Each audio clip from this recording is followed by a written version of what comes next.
Tugas Komisi Pemberantasan Korupsi masih menyisakan celah dalam memburu para koruptor. Terbukti, masih ada para buron koruptor yang sampai saat ini belum juga ditangkap.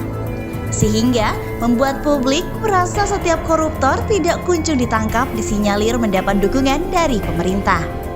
Apalagi, para napi koruptor yang baru saja bebas sudah mulai menjajakan dirinya dalam dunia politik. Dilansir dari demokrasi.id, Komisi Pemberantasan Korupsi atau KPK mengungkap peningkatan kasus COVID-19 akibat varian Omikron berdampak terhadap pencarian tersangkanya seperti Paulus Thanos hingga Harun Masiku. Deputi Penindakan dan Eksekusi KPK Karyoto menyatakan, pencarian terhadap salah satu tersangka yaitu Paulus Thanos yang merupakan Direktur Utama PT Sandipala Artapura sebenarnya bisa saja segera dilakukan.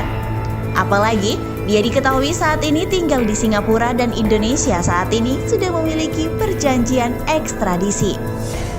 Hanya saja, akibat penyebaran varian Omikron, pemanggilan terhadap Paulus yang jadi tersangka kasus mega korupsi EKTP belum bisa dilakukan.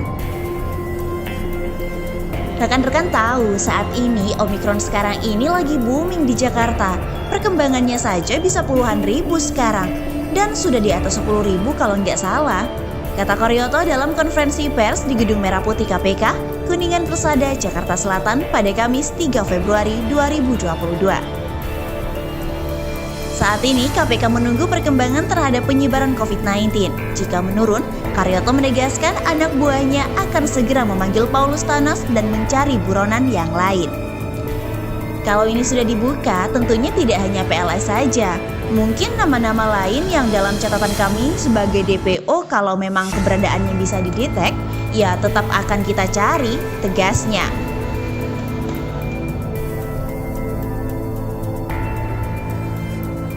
Termasuk Harun Masiku juga akan kita cari.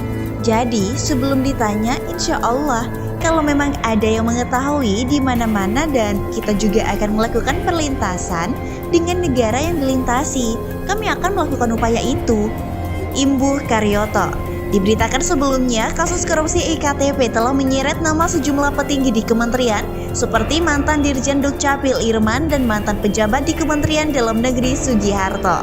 Selain itu, ada juga nama mantan Ketua DPR RI Setia Novanto, mantan anggota Komisi 3 DPR RI fraksi Hanura Miriam S. Haryani, mantan anggota Komisi 3 DPR RI Markus Nari.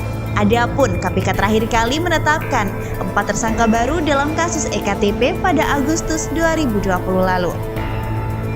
Mereka adalah mantan anggota Komisi 2 DPR RI fraksi Partai Hanura Miriam S. Haryani, Direktur Utama Perum Percetakan Negara RI atau PNRI, sekaligus Ketua Konsorsium PNRI Isnu Edi Wijaya, Ketua Tim Teknis Teknologi Informasi Penerapan KTP Husni Fahmi, dan Dirut PT Sandipala Artapura, Paulus Thanos. Sementara itu, diberitakan secara terpisah oleh terkini.id Jakarta, tercatat sejumlah mantan terpidana korupsi kembali ke dunia politik usai menyelesaikan masa hukuman.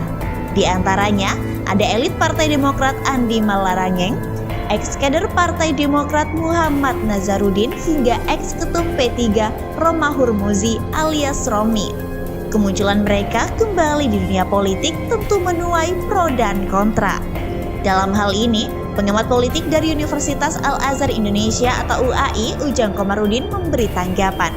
Menurut dia, partai seharusnya mencari orang-orang yang bersih dan belum pernah terkena kasus korupsi. Mestinya, partai cari orang-orang yang bersih yang belum pernah terkena kasus korupsi. Di antara 273 juta rakyat Indonesia, masa iya tidak ada yang bersih? Ucapnya dikutip dari laman Republika pada Kamis 3 Februari 2022. Ia melanjutkan, kembalinya para pidana tindak korupsi itu tentu akan membawa dampak pada partainya masing-masing, entah dalam skala kecil maupun skala besar. Karena bagaimanapun mereka masih mendapat pandangan negatif dari masyarakat. Namun, di tengah pemilu yang masih dipengaruhi dan diwarnai money politics, bisa saja pengaruhnya kecil. Kata dia, ia menambahkan ada kemungkinan mereka mempunyai kartu masing-masing dan saling membutuhkan. Sehingga nantinya partai mempunyai strategi dalam pemilu 2024. sama-sama punya kartu, dan bisa juga memang saling butuh, dilihat saja nanti. Kata dia, namun ia tetap berharap agar partai-partai di atas mempertimbangkan keputusannya untuk mencari orang yang bersih dan tidak korupsi.